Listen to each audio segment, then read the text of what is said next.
Në fillim, gjithçka ishte heshtje dhe dritë. Një frym e padukshme mbulonte zbrazdëtin, dhe nga ajo dritë, Zoti formoi tokën, ujin dhe qiellin. Pastaj nga pluhuri i dheut, ai formoi njeriun, Adamin. Në frymën e parë që Zoti i dha, Adami u bë qenie e gjallë. Ai hapi sytë e tij dhe pa bukurinë e krijimit, një botë pa dhimbje, pa frikë, e mbushur me paqe.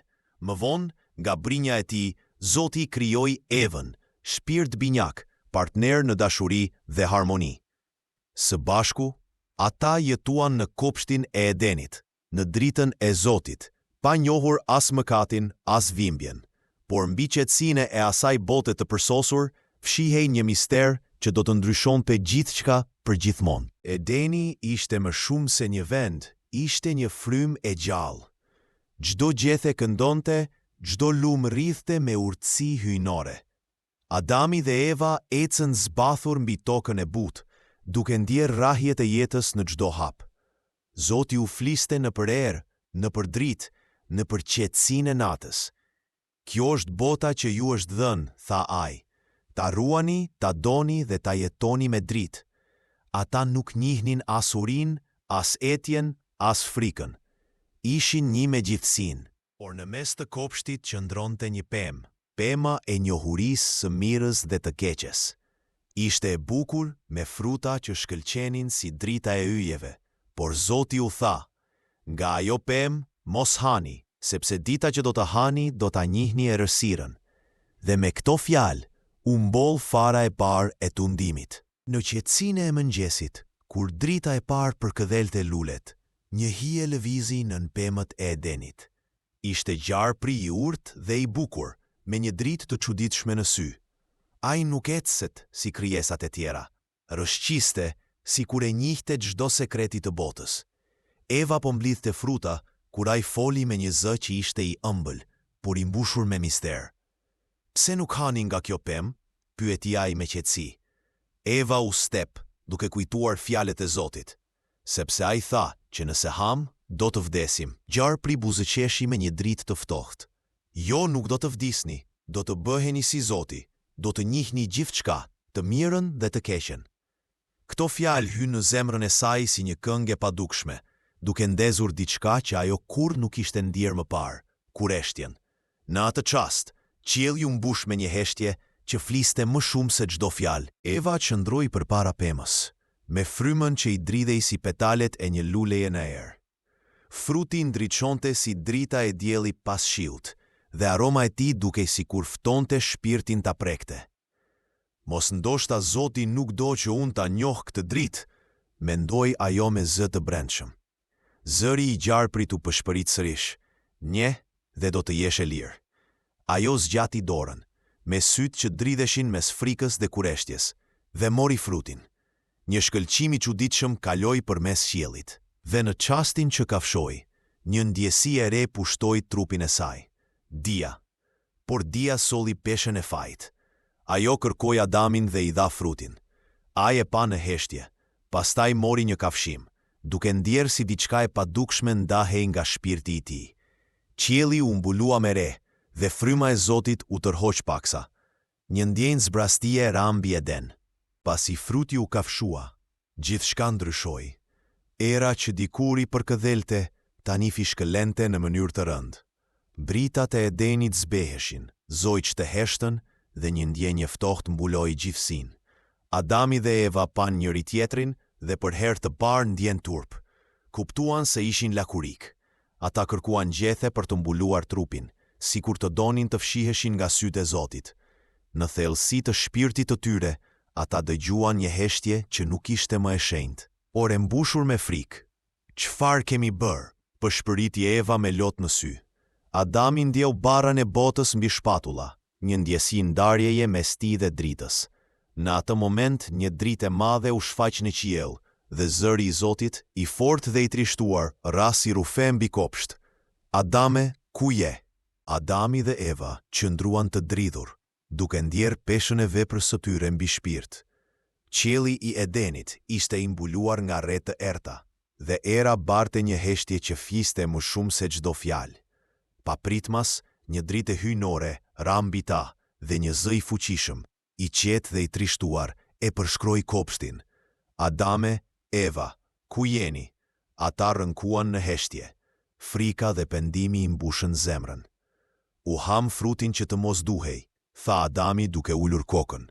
Eva e mbajti dorën e tij, ndjerë sikur zemra e saj po thyhej.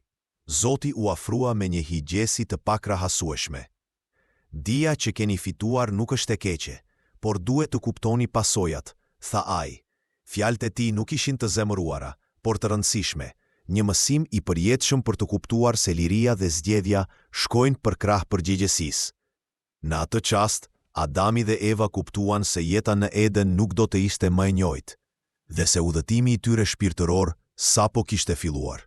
Pas përballjes me Zotin, Adami dhe Eva u ndjen të zbrazur dhe të turbulluar. Qielli i Edenit kishte humbur shkëlqimin e tij të mëparshëm, dhe tingujt e kopshtit, dikur plot jetë, u bënë të zbedh. Ata kuptuan se për herë të parë ishin të ndarë nga pafajësia, dhe përgjegjësia peshonte mbi supet e tyre. Adami ndjeu mall për paqen e humbur dhe përkujtoi fjalët e Zotit. Do të punosh tokën me djerz dhe vuajtje. Eva ndjeu dhimbjen e brendshme, duke kuptuar se njohuria dhe kureshtia kishin quar në këtë ndarje. Megjithatë, një shpresë e vogël shkëlqente brenda tyre. Dia që kishin fituar mund të përdorej për të ndërtuar një jetë të re. Ata hodhën një vështrim njëri tjetrit dhe një premtim i heshtur u krijua. Të qëndrojnë të bashkuar, të mësojnë nga gabimet e tyre dhe të ndjekin udhën e Zotit me zemër të sinqertë. Kështu filloi rrugtimi i vërtetë i njeriut. Një jetë ku drita dhe errësira do të bashkëjetonin dhe çdo zgjedhje do të kishte peshën e vet shpirtërore. Adami dhe Eva u larguan nga Edeni, duke ndjerë çdo hap si një humbje të thellë. Tokat përtej kopshtit dukeshin të huaja dhe të ashpra, dhe era që frynte nuk sillte më këngë zogjësh, por një heshtje të rëndë. Çdo pemë, çdo rrugicë, çdo gur i vogël u bë kujtesë e pafajësisë së humbur. Ata kuptuan se tani do të duhet të punonin tokën me djersë dhe mundim, të përballeshin me urinë dhe vuajtjen. Por në atë sfidë linte gjithashtu shpresa. Shpresa që me dashuri dhe besim mund të krijonin një jetë të re dhe të kuptonin më thellë frymën e Zotit. Eva mbajti dorën e Adamit dhe ai e mbajti atë, një shenjë se edhe pse ishin larg parajsës, lidhja e tyre dhe udhëtimi shpirtëror nuk kishte përfunduar. Ishte fillimi i një kapitulli të ri, ku secili hap do të mësonte mësime të thella mbi moralin, dashurinë dhe përgjegjësinë njerëzore. Jeta jashtë Edenit ishte e vështirë. Adami ndjeu tokën e ashpër nën duart e tij, çdo copë tokë duke kërkuar punë dhe përpjekje. Mëngjeset e freskëta tashmë ishin të ngarkuara me detyra dhe lodhje, dhe shiu i parë që ra mbi fushat e shkreta i bëri ditët më të gjata. Eva përpiqej të mbillte fara dhe të siguronte ushqimin për të dy, duke ndjerë se çdo veprim kishte pasojën e tij dhe kërkonte durim të pakufishëm. Megjithatë, në mes të kësaj përpjekjeje, ata gjetën momente të vogla gëzimi, një lulëzim i ri, një zombë që këndonte, një përqafim i ndjerë mes tyre. Ishte një mësim i qartë. Jeta kërkon punë dhe përpjekje, por dashuria dhe bashkëpunimi mund të sjellin dritë edhe në errësirë. Çdo ditë jashtë Edenit ishte një hap më afër të kuptuarit të përgjegjësisë, pasojave dhe dhuratës së vërtetë të jetës, aftësisë për të zgjedhur, për të mësuar dhe për të përballuar sfidat me zemër të fortë. Ditët e para jashtë Edenit ishin të ashpra. Era e fortë të përplaste degët drurësh mbi trupin e tyre dhe shiu i rrëmbyer shkatërronte fara që Eva sapo kishte mbjell. Tokat e shkreta kërkonin djersë dhe përpjekje të vazhdueshme. Adami ndjeu dhimbjen e trupit dhe barrën e përgjegjësisë që i rëndonte mbi supe. Megjithatë, çdo sfidë solli një mësim. Ata kuptuan rëndësinë e bashkëpunimit. Eva ndihmonte Adamin të mbante shpatat dhe mjetet, ndërsa ai e mbante atë nga rrëshqitjet dhe rreziqet. Ata filluan të vlerësonin edhe më shumë çdo frut të mbijetuar dhe çdo burim uji të gjetur. Në mes të sfidave, një ndjenjë e re u shfaq, shpresa dhe durimi. Adami dhe Eva kuptuan se çdo mundim kishte një mësim hyjnor dhe se dashuria dhe përkushtimi mund të kthejnë çdo vështirësi në forcë shpirtërore. Në këtë mënyrë, njeriu filloi të kuptojë se jeta jashtë Edenit nuk ishte fundi, por fillimi i një udhëtimi të vërtet shpirtëror. Me kalimin e ditëve dhe muajve, Adami dhe Eva filluan të ndërtonin jetën e tyre jashtë Edenit. Ata ngritën një streh të thjeshtë prej druri dhe bari, ku mund të strehoheshin nga shi i rrëmbyer dhe era e ftohtë. Çdo copë druri, çdo gur, çdo tuf bari u bë pjesë e përpjekjes së tyre për të krijuar një vend të sigurt. Adami punonte tokën, ndërsa Eva përkujdesej për farat dhe kujdesej për ushqimin. Ata mësuan vlera të reja, durimin, bashkëpunimin dhe përgjegjësinë. Çdo pengesë që kalonin i bënte më të fortë dhe më të lidhur. Edhe pse shpesh i ndiheshin të lodhur dhe të friksuar, ata e kuptonin se jeta jashtë Edenit ishte një mundësi për të rritur shpirtin dhe për të kuptuar thellësisht dashurinë dhe mëshirën e Zotit. Një ndjenjë paqeje dhe krenarie u mbush brenda tyre, sepse çdo hap që bënin ishte një hap drejt mësimit dhe rritjes shpirtërore. Jeta jashtë Edenit nuk ishte vetëm sfidë, por edhe një mësim i madh për bashkëtesën me natyrën. Adami mësoi të njohë çdo pemë, çdo rënje dhe çdo krijesë që e rrethonte. Ai kuptoi se toka nuk ishte thjesht një mjedis për të mbijetuar, por një mësues i heshtur që jepte shenja dhe udhëzime. Eva u habit nga bukuria dhe fuqia e natyrës. Ajo mësoi të dëgjonte zogjet dhe era, të dallonte bimët që mund të ushqenin dhe ato që mund të dëmtonin. Çdo ditë ishte një mundësi për të kuptuar më shumë rreth harmonisë dhe respektit ndaj krijesave të Zotit.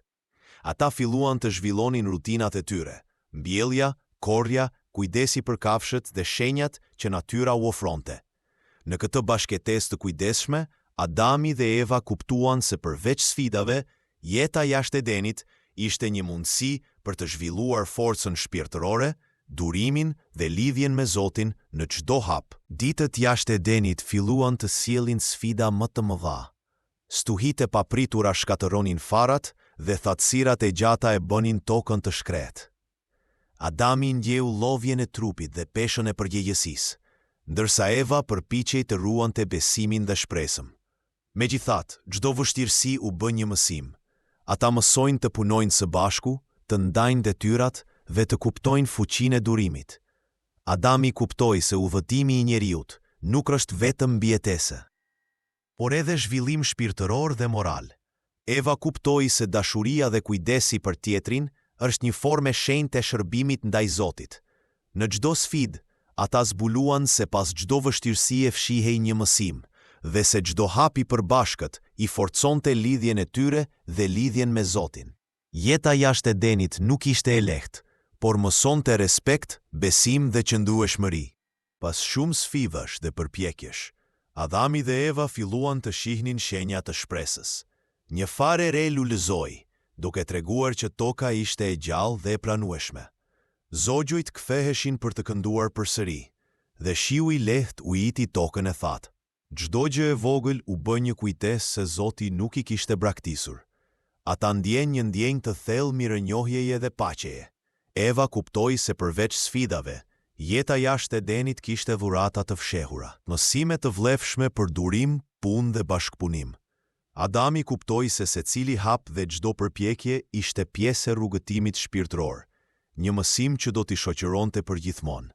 Në mes të sfidave, ata gjetën forcën për të vazhduar, duke kuptuar se jeta jashtë Edenit ishte një mundësi për të rritur shpirtin dhe për të ndërtuar një të ardhme të qëndrueshme dhe të bekuar. Adami dhe Eva qëndruan pranë strehës së pyre të thjeshtë, duke parë diellin të perëndonte mbi tokën që sapo kishin përvetësuar me mund dhe dashuri. Çdo pengesë, çdo sfidë dhe çdo mundim kishin sjell një mësim të çmuar. Durimi, besimi dhe përgjegjësia janë thelbësore në udhëtimin shpirtëror të njeriut.